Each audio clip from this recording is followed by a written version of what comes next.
No, you can't record me. So first of all, you don't tell me what to do. You can't record me. I just said no. I'm doing it. Okay, that's a piece of shit. All right. So this has been another episode.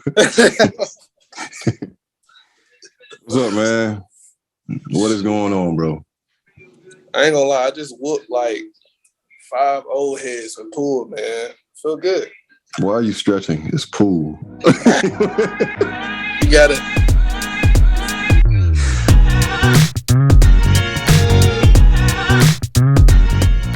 Was it in a row? Nope. Like in a row. I literally was my dad, man. his homeboy, my dad. His homeboy, my dad. It was crazy. Okay. This your stepdad, right? No, it's my actual dad. I told you. We starting to... I knew that, but I didn't know y'all was playing pool.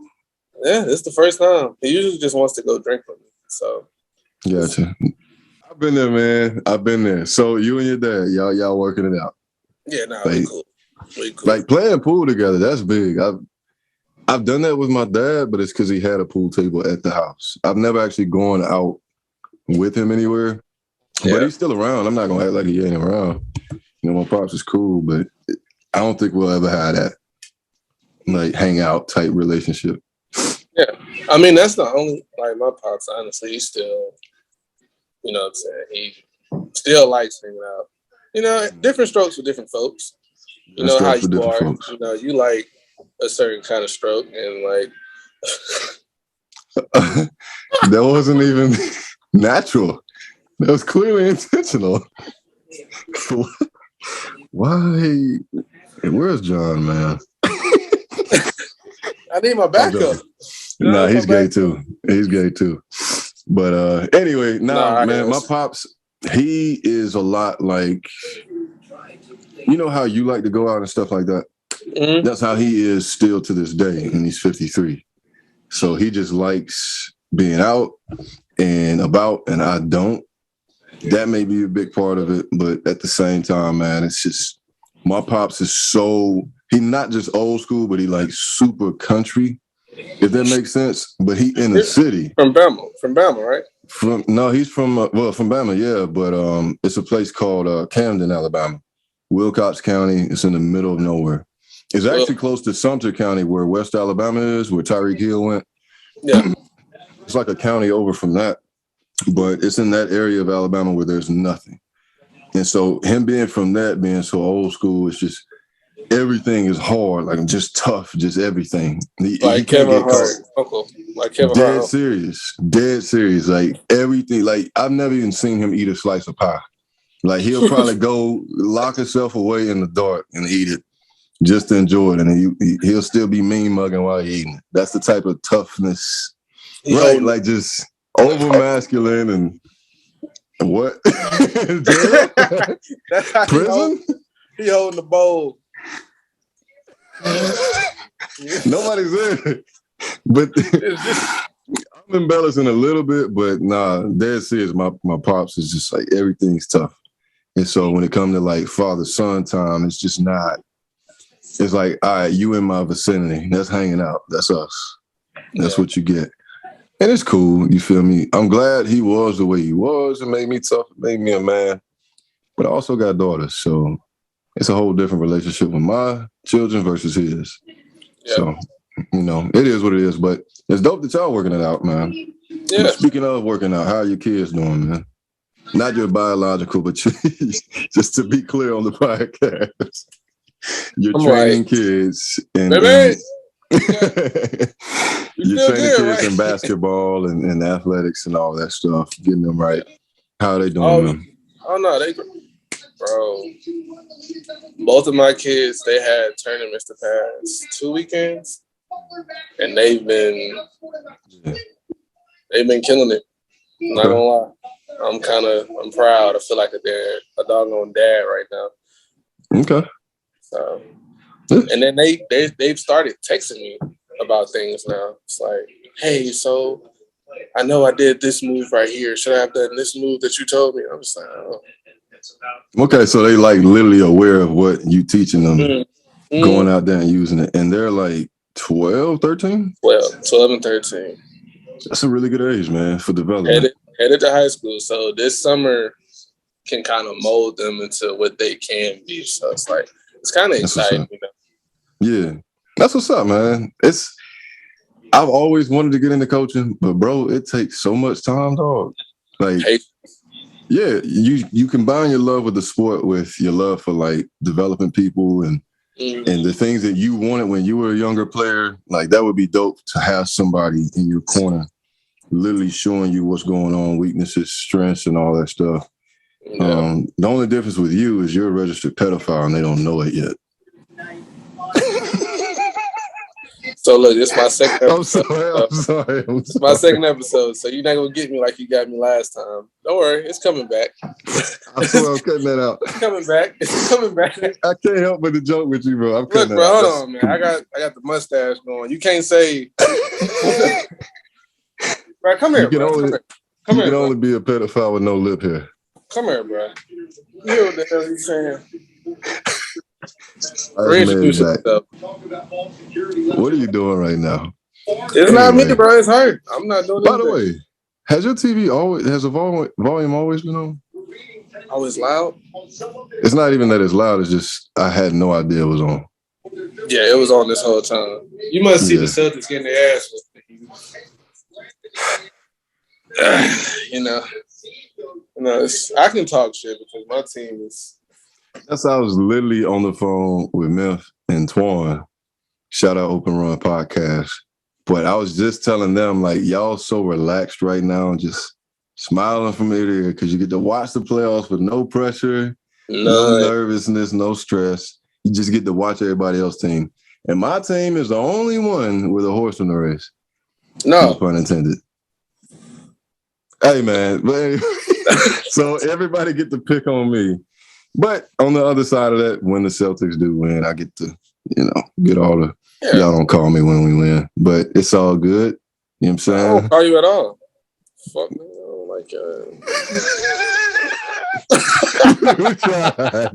You tried to keep it straight.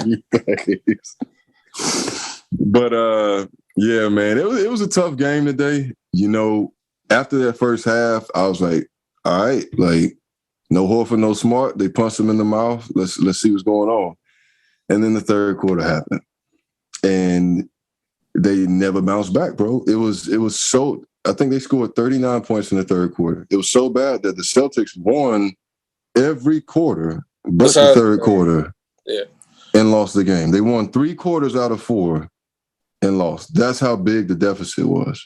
I think it was like a 22-point deficit.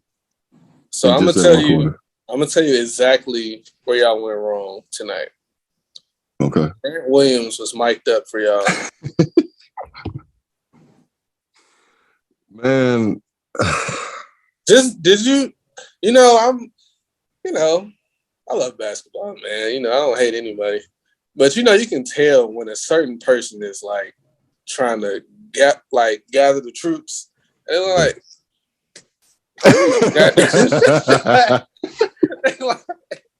like Honestly, what's so funny is before he even had these good games in the playoffs, that was always the energy. It's like, dude, shut up. Like they literally on a good day tell him to stop talking because he always talking. But today, I've never I watch Boston every single game of the year. A lot of people don't watch the regular season. I do.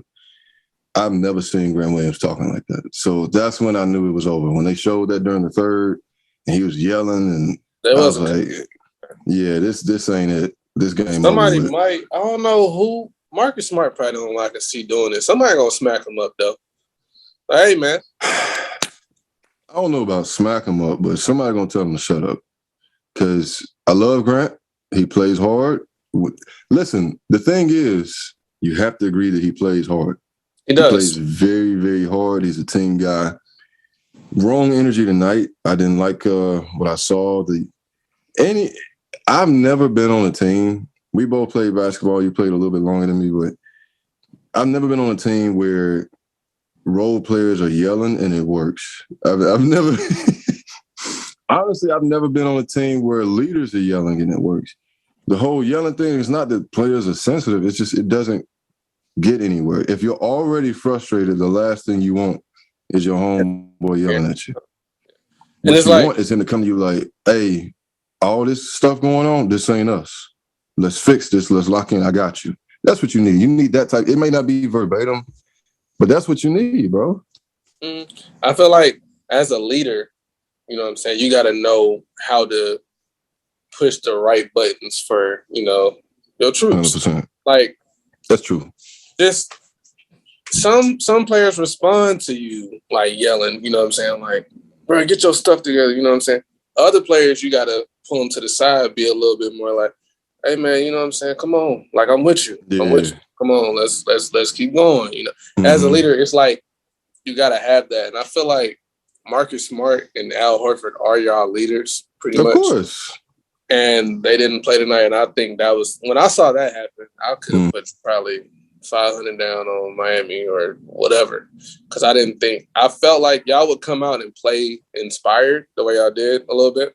Yeah. But just eventually what happened was going to happen. Like Miami's going to buckle down. It's going to make a certain run and test, you know what I'm saying, y'all leadership. And that's not a knock against like Tatum or Jaylen Brown or anything like that. Like they're learning as they go. They're still young. So it's what I was telling Bob, because he had an argument. I don't know if you remember. I think we were on FaceTime or Open Run. I don't know. But he was like, usually the best player on the team in most cases is a leader. And I was like, well, that's not true. Honestly, no. You can name historical teams that were great, but their best player was not the leader. And I told him that although the Celtics are Jason Tatum's team, Marcus Smart is the leader. But I doubt. He is the heartbeat. He is the blood pump. Wow. No, fumbling. Whoa. Wait. He is the. So he is. He's you just said Marcus Smart is plump. Don't film. Don't film. It's on film. I can't believe I just heard you say that. You tried to go by it. I'm going to have to cut so much of this episode because you, my friend, you are gay. Someone is gay. You said it. But nah, man, Marcus Smart is the heartbeat, the blood pump of the team. And Tatum's great and all that. But having Marcus was great, but Horford wasn't there to coach up the bigs. Let me tell you something. I love Daniel Tice, but he is worth nothing out there. Nothing. It depends on the series. This is the series he should sign. Sean, it's only Bam. That's all they got. It's not his series because it's not just Bam. Like he's the only like big. But bro, Jimmy played big, PJ played big, and they talk and they'll rough some shit up. You know what I'm saying? So it's like Tice not like soft, but at the same time, it's like it takes a certain type. I would never call him soft. I just think that I study basketball. There are certain plays where Tice could have cut or fanned out on offense, right? He's just missing certain lanes to make the drive easier. Whether he's going to catch it off a lob, catch it and dunk it, lay it up, or he's opening it up for another three-point shooter. And it's just not paying attention to those moments. And I know I'm asking a lot from him coming off the bench because I think through the Milwaukee series, he probably averaged like 6 minutes, bro. It messes up your rhythm. And it's Peyton tough. Pritchard having to play over 30 minutes. It was only so long, I guess, until the Heat struck back. So, shout out the Heat. They took care of game one. I think it was the Celtics game to lose. The Heat could do no wrong in the second half. Jimmy hitting the shots he was hitting, players get hot, bro. I'm not taking anything away from Jimmy Butler, but some of that stuff is like, come on, bro. I want to sit here and I want to tell you this right now. Y'all just not playing them. You ain't pay attention, but okay. I don't pay attention to the Heat. The team I hate the most in the league. No, I'm saying you ain't look as closely as you look tonight. Against Atlanta, that's facts. He was doing the same thing. Like he does this every year, though. Like consistently, though. This is his first time in the playoffs. Like even in the bubble, he had games like that. But Tyler Hero kind of, he was the scorer. Jimmy is scoring 40. Yeah. Pulling up for threes now. And it's just like, Yeah. You can't really beat them. Honestly, y'all can, but if he plays that way and they keep defending the way they play, you know what I'm saying? Like, it's gonna be tough.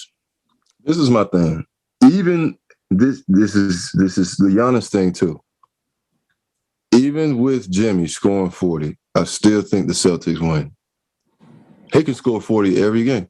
I'm not saying that the Heat are just that bad, but the Celtics are just that good at responding, bro. I don't think Jimmy himself is the problem, but when you got Strus or whatever his name is shooting that well, when you got Vincent getting 17, you know what I'm saying? Like when you got all these things that are going so right for you, and then the offensive guy, the foul calls, like they barely missed any free throws, bro. I think they shot over 80% as a team. Yeah. It's just, I hate to say it, but the way this postseason is going, man, like, it look like it might be one of them years. Like, even with Luka, I got to see how game one is or whatever. I'm rooting for y'all, by the way. I picked y'all to go to the finals. I got y'all versus Golden State. But just the way things are, like, mapping out, it's just like, wow, this might be. It seems like deja vu. Like, 06, wasn't it? Wasn't that? No, it was 12. It was 06 and 12, I think. One with Brown, one with... Who's 12? Miami and Dallas part 2. Dallas, right. To me, it just reminds me a little bit of the bubble, where in the bubble, a lot of teams were just not themselves. Now, the Heat have been who they are since then, okay? Can't take that from them. They've dealt with certain things, but again, when you're missing the defensive player of the year, you're missing Al Horford, who has just been here, done that. And you've seen in the Milwaukee series how valuable he is. To be missing guys like that, man, it doesn't even compare to Kyle Lowry because, I mean, not taking away from Kyle Lowry, but how much of a difference is he really going to make? A healthy Kyle Lowry is like, he's a shot maker, playmaker, defender, scrappy. He makes a big difference. But I'm not looking too much in the game one, honestly. It's not a series until somebody went on the road. Honestly. That's facts. My favorite player, game Chris one Paul. from Milwaukee. My favorite player, Chris Paul. Like, anytime they go up 2-0 and they got home court advantage or something, I'm like, okay, they got to win at least one on the road, bro. Like, every time. And, like, I never get too high or too low because I just know the way series can go. Like, you can catch fire at home. And while you catching fire at home, that's going to lead you on the rest of the series. So, facts. I don't know. Like I said, with Golden State, I got them winning the first 2. Actually, no, I have Dallas winning game 1. I got Dallas winning game 1. I might got Dallas winning game 1, but I got it going 6, Warriors and 6 type stuff. Yeah, I think the Warriors are a better team. They got more ways to beat Dallas than Dallas has to beat them. Basically, in order for Dallas to win, Luka has to be a god. He has to continue to average 34 points, which I'm more than sure they are not interested in. With Draymond, with Clay and Draymond, man, I don't think Luka's going to be able to accomplish that. They really need their role players to step up. And then on the other side, Jalen Brunson can't guard those guys. I'm sorry, he's too small. He's a great scorer, great player, but he can't guard those guys. Luka can't keep up with Curry and all of them.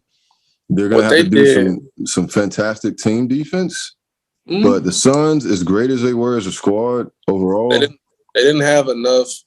And the thing, I told y'all that last year, even when they went to the finals, I was like, they lack size. They got more size, but they didn't have that other scorer, like just somebody that can come in and get buckets. Like Mikal Bridges would do it sometimes, but he's not come on. You can't rely on that. Like his games against New Orleans was wide open threes and good cuts. When he had that 30-point game that Twan was so upset about, I was like, honestly, he just made open shots. It's not like he was getting off really. So that was Phoenix' downfall. I was like, nah. If Dallas playing like this and Reggie Bullock and Finney Smith, like they hitting everything, Come on, look, you hear what I'm saying? What are you gonna do? That's how I felt tonight. Like when I don't want to bring it back to the Heat, but I told y'all through the text several times the Heat can do no wrong this half. How do you beat a team at home that is making every shot almost? Getting to the free throw line, Jimmy getting 40. You're supposed to lose that game. So I think Dallas is still, they deserve to be where they are, but I think the buck stops here. I think Curry's been here too many times. Clay's been here. Clay's been hungry. He's been on the sidelines for almost 2-3 years. So, we'll see. We'll see, man. I don't know. I think if Luka can get key players in foul trouble, it could be a very interesting series. Now, I will also say this. I don't know who they're going to have guard Luka, but nobody on Golden State can guard Luka, first off. Second off, if Dallas is making shots, no, I'll take that back. If Jalen Brunson is getting to his spots and making them pull-ups and them pump fake layups and get to the free throw line, Dallas actually is really hard to beat. Dinwiddie as well. And Dinwiddie's coming off the bench, and and when he's locked in and engaged, and I will say this, since he came into the league in big games, Dinwiddie's going to try to be a superstar right away. So what he did game 6, game 7 and 6 actually. Like I just expected it. You know what I'm saying? Mm-hmm. Now Dinwiddie was who brought Brooklyn back, in my opinion. Before KD, before Kyrie, he was the guy over there. He had the unfortunate injury, went to the Wizards for like a season. Am I right on that? Yeah. And then ended up in Dallas after, getting back healthy. So shout out to Dinwiddie. But if he gets hot, like you said, Jalen. So, yeah, I mean, we'll just have to see, man. We'll have to see. It's a great playoff so far. I'm extremely disappointed tonight, but I don't put too much into game 1. This is not football. Basketball is a little bit different. You never know how people are going to bounce back. And every single time the Celtics have been tested, they've always answered. So we'll see what goes on. Hopefully Marcus Smart can come back, because they're saying for game 2, Horford's not going to be able to come back because of the protocol. Exactly. Honestly, Marcus Smart can come back or he can't come back. Like, y'all can compensate that. If Tatum, Brown, Pritchard, Derek White, they just play defense. A fraction of the amount of defense and intensity that Marcus Smart plays with. Y'all can come over, y'all can get over that. But Horford, for y'all, he was in Atlanta. I don't really fuck with Horford like that.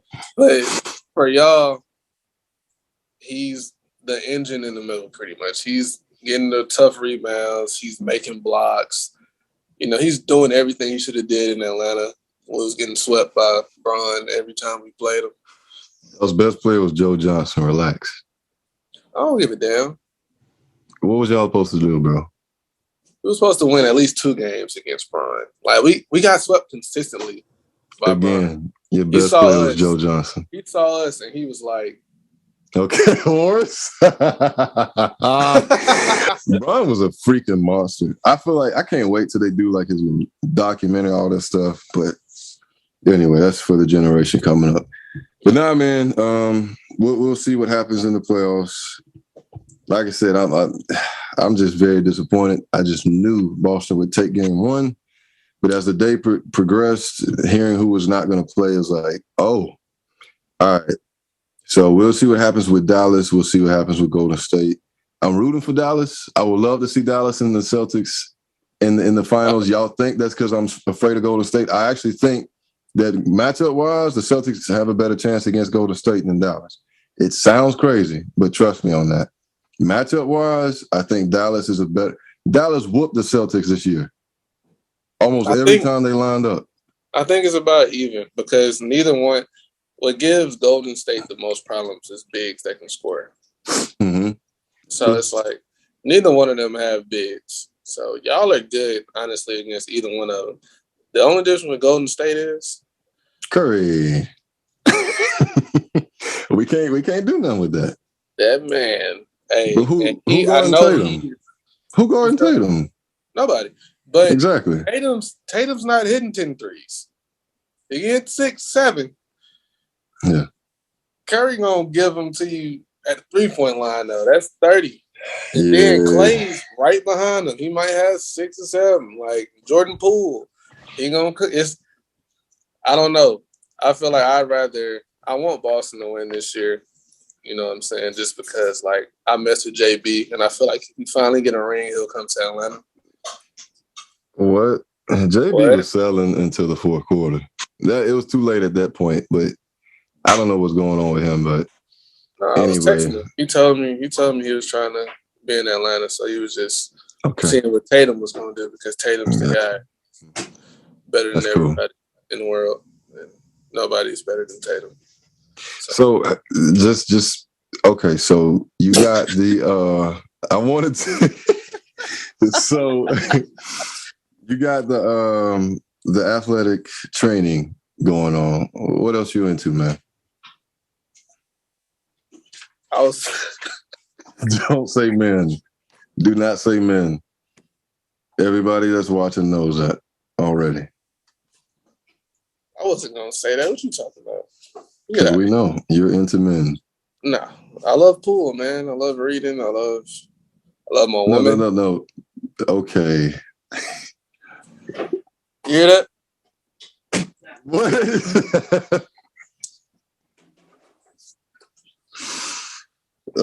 Yeah. I don't know. There's something wrong with my audio. What's wrong with you?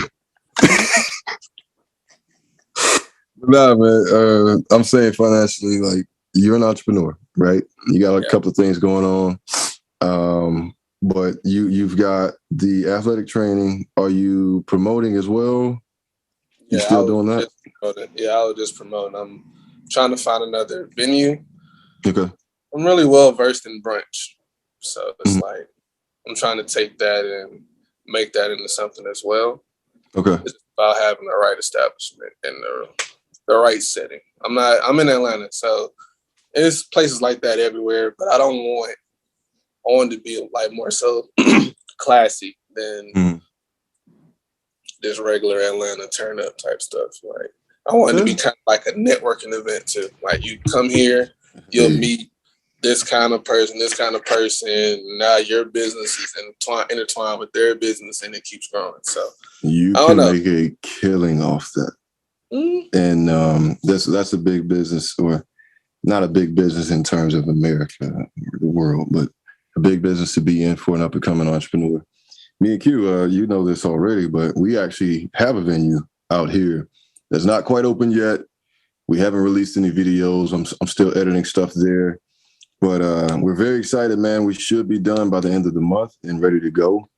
And we already got some stuff lined up for the venue. And we are looking forward to business events, networking events like that, pop-up shops, that type of stuff. And that's really exciting. I just hate that you're doing it out there versus here. So last but not least, man, I did want to talk a little bit about music, man. Kendrick Lamar's album came out. And I'm not going to lie, man. Fell in love with the album immediately. I've been listening to it the last 2 days. I'm like, all right, no emotion, excitement is over. How good is this album really? So my take on it, I don't want to, just throw you in the fire, but my take on it is that it's a great album. I think that it's better than Damn, but To Pimp a Butterfly, I don't think it's even close. It's a lot of great songs on there, but the more and more I listen, it's like, I don't know, man. I don't know. It's a lot of songs. 18 is not a lot, but it's a lot for Kendrick. And I think the longest album he had before this was Good Kid, Mad City, correct? So I think so. I'm pretty That's sure my personal favorite album by Kendrick, by the way. For different reasons. And I'm not knocking him. I think this album's going to sell well. I think it's going to age well with true hip hop, like people who appreciate hip hop, people who appreciate rap. It's going to age well like all of his albums do. But after the emotion ran out, the hype ran out, I'm like, this is not an all-time album. I don't think so right now. But what are your thoughts, man? So I think, honestly, with his timing, and the message that he's like putting through right now. Oh yeah. Oh my God, it's a perfect album for right now. For right now, the messaging is crazy good. Mm-hmm. Yeah, like even going forward, I think now going forward, it's gonna apply and relate to so many different type of people. Because like, just honestly, I relate to it more than any of his other albums. Yeah, give it a nine. I've been to because almost of every Auntie song. Diaries, right? Every song, huh? Because of Auntie Diaries, right? That's why you relate to it so much. No, Father Time. Shut up. Father Time is like. By the way, shout out Sanford, man. He be singing, but facts. I never heard him before this album. Literally everybody, like me, you, Bob, Twan, man, we can all relate to that song. That's crazy. Mm-hmm. And that's how you know, like, it's just, I feel like he put so much thought into it as far as like just the age that we're in now. You know, it was like, you know, he made us wait goddamn a decade and shit. But I feel like it's right on time. Like it's gonna resonate with a lot of people going forward. And I know for me, and it's only been like what, a few days, like 4 or 5 days. I listen to it every day, and it's kind of like therapy for me. Yeah, but now I'm at that point. People do this all the time, and they do it with every artist. So I'm not saying Kendrick's some special case, but now I go in and I might pick 2 or 3 songs to listen to at a time. I'm not gonna just flow the album from top to bottom. Yeah, you feel me? So that's what I mean. Like the more and more I listen to it, it's like, okay, unless I have time, I'm not gonna spin this album. Whereas with a J. Cole or Drake album, I can literally, whatever song is on, I could just start there. That's how I felt about this album. That's how I feel about To Pimp a Butterfly. That's how I feel about Good Kid, Mad City. But this album is like, if you start on Mirror, for example, or Crown, it's going to be like, all right. Yeah, no. I hear you. And that's because, is he your top 3? Who your top 2 is Drake and J. Cole, I know, right? No.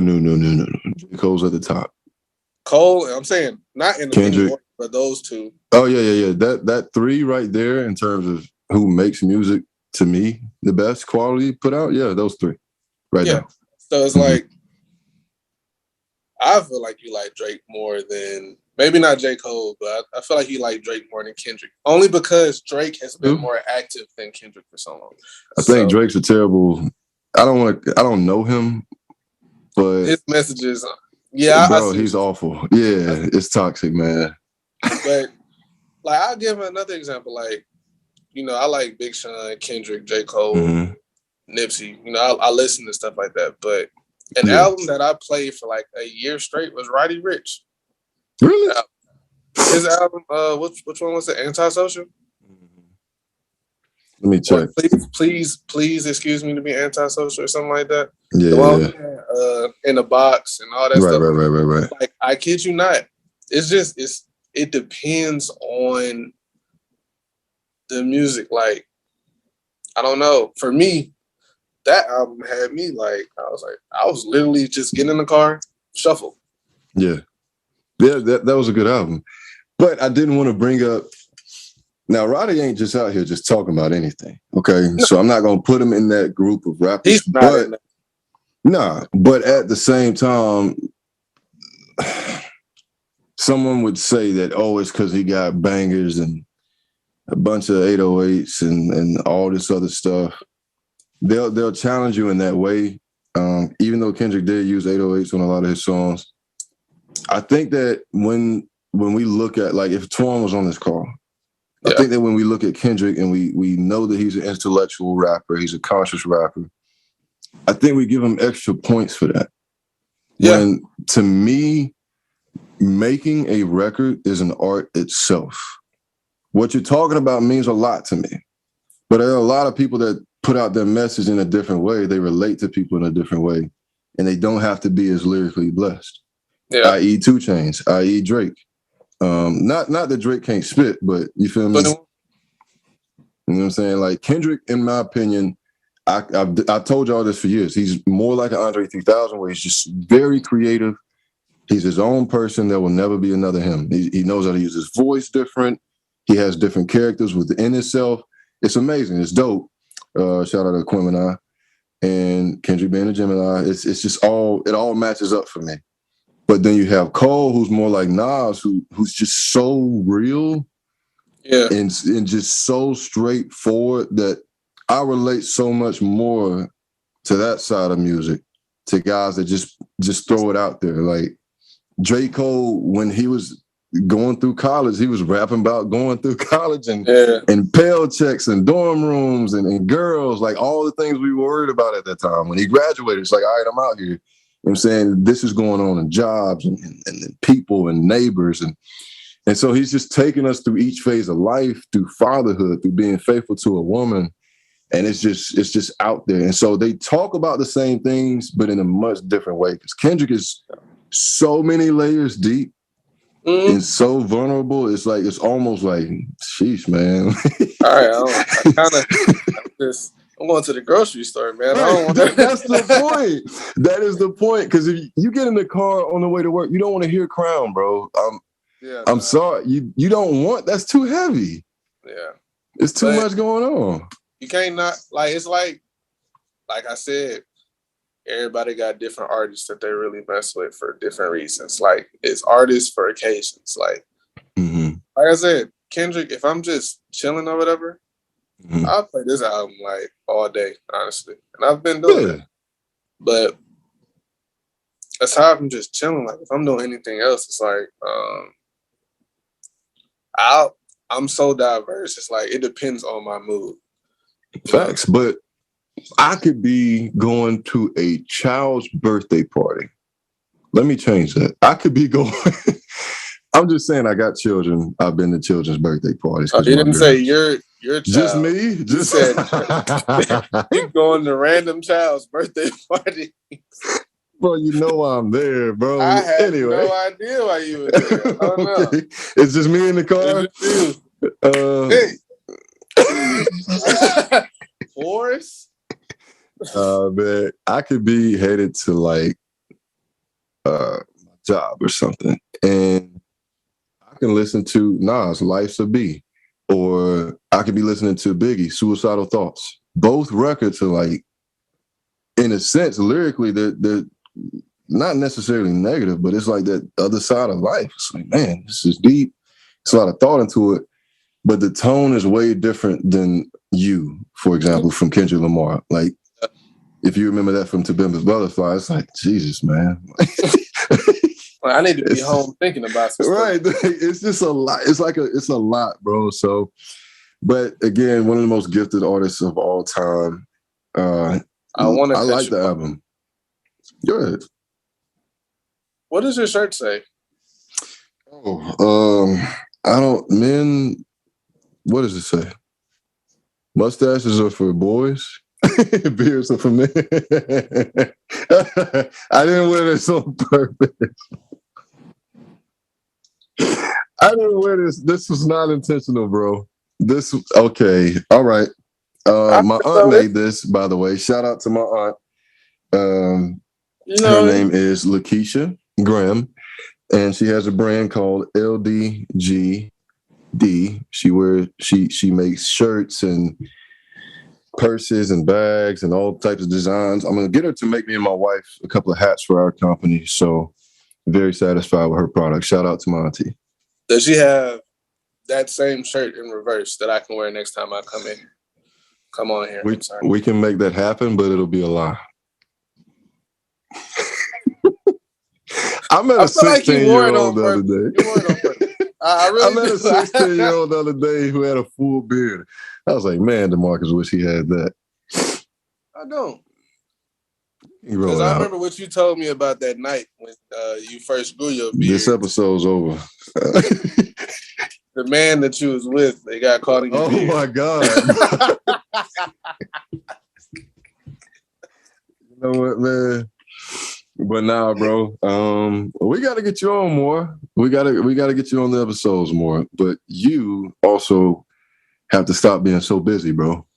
I'm telling you right now. We talked earlier, so I'm not gonna be as busy. So yeah. Facts. You ain't got to worry about that. Facts. I like being here. I like being on the podcast. Yeah, man. I've enjoyed having you on. We got to get you on some more, bro. Onto the podcast, that is. And yeah, bro, just had to clear it up. We know who you are. Everybody's found you out. What else would I be on? This has been another episode of Tricksters Podcast with your boy Geno and Demarcus, man. Appreciate you for coming on. Holler at y'all next time.